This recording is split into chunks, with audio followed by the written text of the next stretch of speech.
Hare Krishna. Aujourd'hui, je suis toujours à Mayapur avec Tota Gopinath Prabhu, qui est un dévot d'origine espagnole, qui est en Inde depuis une douzaine d'années et qui fait régulièrement Sankirtan, ça veut dire la distribution des livres, avec un groupe de jeunes dévots dans le sud de l'Inde, dans l'Andhra Pradesh. Merci beaucoup, Tota Gopinath Prabhu, de bien vouloir accepter cette petite interview. Alors, peux-tu nous raconter un peu en quoi consiste ton service, ton activité dans le sud de l'Inde? Eh bien, on a sous la guide d'un maître spirituel qui s'appelle Subhak Swami Maharaj. Il nous a dit que c'est mieux d'avoir tous les matins sadhana, ce qui veut dire beaucoup de lecture, beaucoup de hearing des classes de Bhagavatam, Bhagavad Gita. Et puis l'après-midi, après le prasada, on sort et on essaie de chanter les 100 noms du Seigneur partout la ville, ou les villages, et en distribuant des livres, Bhagavad Gita, Krishna Lila et les premiers chants, les premiers cantos de Srimad Bhagavatam. C'est notre activité. Il y a combien de dévots dans le groupe dans lequel tu es? On est normalement 7, des fois 8 et très rarement 6. Et dans cette activité, est-ce que vous voyagez dans cette région de l'Inde? Oui, on voyage tout le temps. On ne reste que 7 jours, peut-être 6, 5 jours, des fois 3.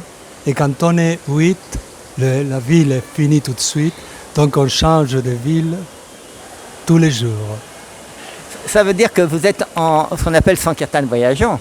Vous avez des bus, non? Comment ça se passe? Oui. On a un car très grand pour mettre dedans les livres et tous les dévots. Mais on ne dort pas là, c'est pas assez grand.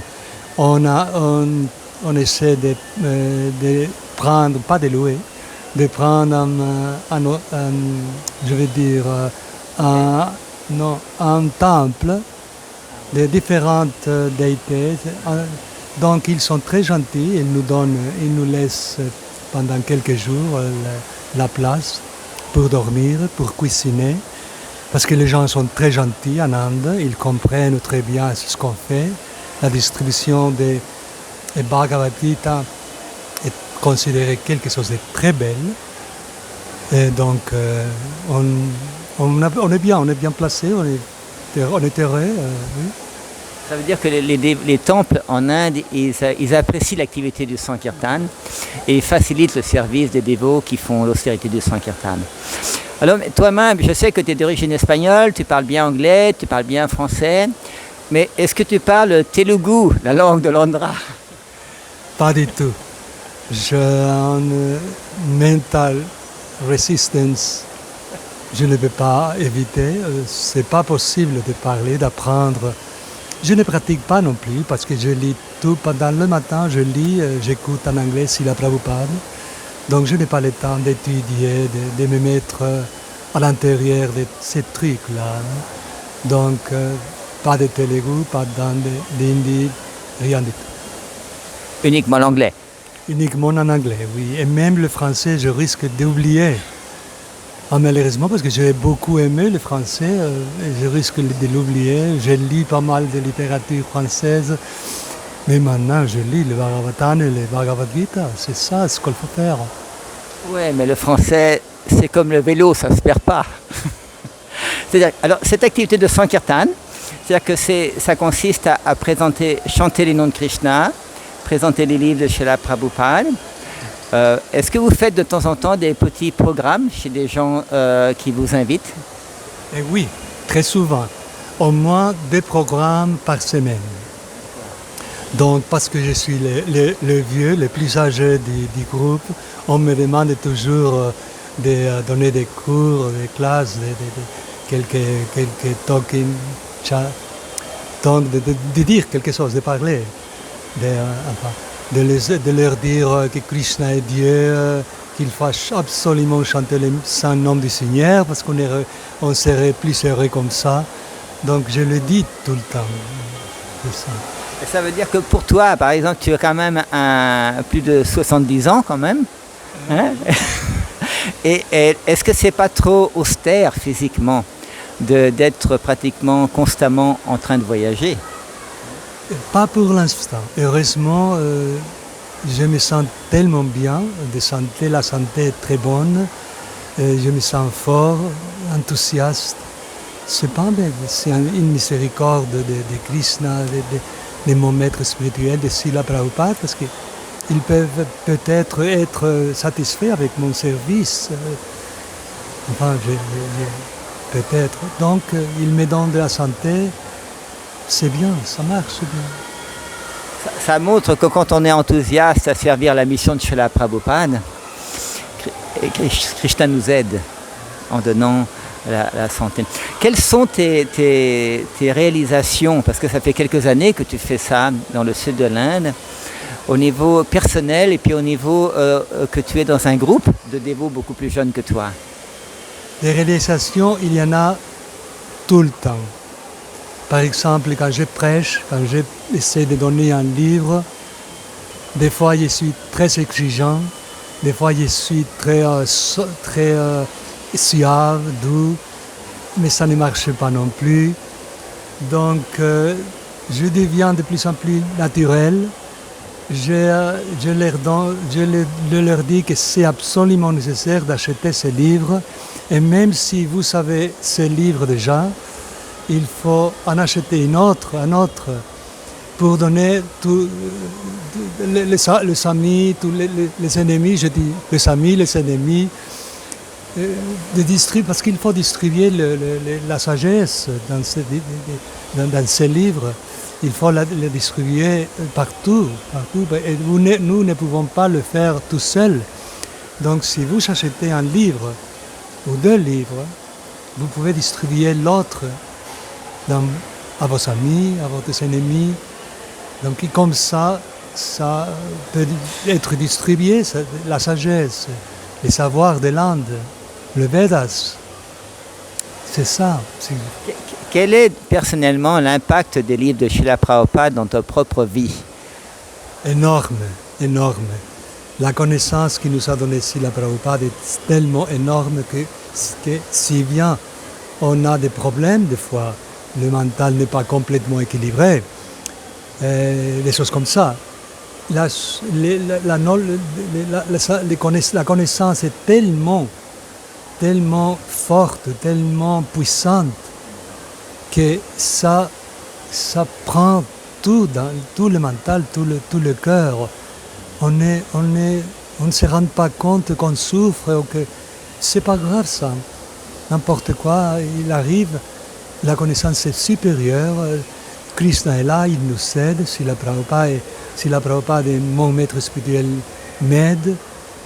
Donc je suis aidé, je suis heureux quand même. N'importe qui arrive, je suis protégé complètement. Je sens que ces livres-là, justement, ils sont puissants, dans le sens qu'ils nous enlèvent toute l'ignorance qui est dans notre cœur, dans notre vie, et également ils nous permettent de nous relier avec la voie qui nous permet de développer la vie spirituelle, de retourner à Dieu. Quel conseil tu pourrais donner, comme tu as beaucoup d'expérience dans cette activité, à des dévots qui se trouvent dans différentes parties du monde par rapport au livre de Srila Prabhupada? Parce que quelquefois, dans un grand nombre de pays, il n'y a pas vraiment de distribution de livres d'établis, où ça s'est arrêté pour une raison ou pour une autre. Quel conseil tu pourrais donner à des personnes qui sont soit dans les temples, soit qui sont tout simplement des gens qui vivent chez eux, dans leur maison, pour se relier à cette distribution des livres? Donc, la chose la plus importante, c'est d'essayer par tous les moyens licites, et tous les moyens licites, pas illicites, de s'attacher à la littérature qui nous a donné Srila Prabhupada. Donc pour cela, il faut essayer de lire, même si on n'a pas envie, on n'aime pas, aujourd'hui on n'aime pas de lire et je suis fatigué, quand même de lire un peu. Et cet effort se multiplie par lui-même et on devient plus encouragé, plus enthousiaste de lire un peu plus le lendemain. Donc je vous conseille de lire quand même, quoi qu'il arrive, de lire, un tout petit peu, même si, parce que vous pouvez être peut-être très occupé, mais quand même une ligne, pas même une page, mais une ligne. Et puis surtout, il faut chanter les saints noms du Seigneur. Même si vous n'aimez pas, vous n'avez pas, vous êtes fatigué, il faut absolument chanter les saints noms du Seigneur. Parce que c'est la même chose. Si on chante, on pratique et on devient plus enthousiaste pour chanter les saints noms du Seigneur les prochains jours.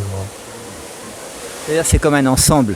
Le fait de chanter le Mahamantra de Krishna, lire les deux Prabhupada, avoir une bonne sadhana, être dans l'association des dévots, tout ça, c'est un ensemble qui nous donne beaucoup de force pour pratiquer cette vie spirituelle.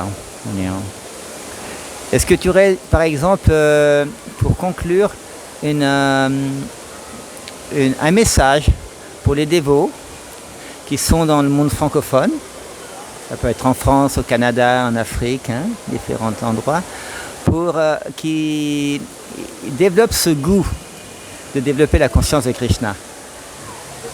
Bon, mon conseil, parce que j'ai travaillé aussi en tant que karmi, je n'étais pas dévot encore, et le conseil que je peux vous donner, c'est d'essayer de chercher Sadhu Sangha le plus tôt possible. Parce que dans un groupe où on pratique la vie spirituelle, c'est plus facile de pratiquer la vie spirituelle. Donc, pour avancer spirituellement, il faut absolument être à côté des personnes, des dévots qui sont plus avancés que nous. Il faut absolument trouver quelqu'un qui soit avancé. Si le groupe n'est pas complètement pur dévot, il faut quand même chercher des dévots qui soient plus avancés que nous. Et en contact avec ces dévots, on avance. On lui sert, on lui donne des seva et on avance. On devient humble, on devient enthousiaste, parce que Krishna aime l'enthousiasme et le fait d'aider les autres. Donc, il faut absolument par tous les moyens de chercher un groupe, ce qui s'appelle Sadhu Sangha, des personnes, des dévots qui pratiquent la vie spirituelle, qui font la même chose que vous, qui veulent faire la même chose que vous, parce que dans ces cas, vous devenez contagieux, en utilisant les mots péjoratifs, mais dans ces cas, c'est bon. On devient contagieux parce que ces personnes nous contagient. Nous contagent. Comme le virus. Voilà, on devient, disons, imprégné. Comme ça, c'est ça. C'est absolument nécessaire de chercher des dévots qui soient enthousiastes pour devenir enthousiastes. Merci beaucoup, Tota Gopinath Prabhu, pour nous avoir présenté de manière très claire, à partir de ton expérience personnelle en Sankirtan dans le sud de l'Inde, justement, des points très importants dans la vie spirituelle. Par exemple, pour avoir une bonne sadhana, chanter Hare Krishna, lire les Prabhupada, les distribuer, et tout ça avec une bonne association de dévots. Hare Krishna, merci beaucoup.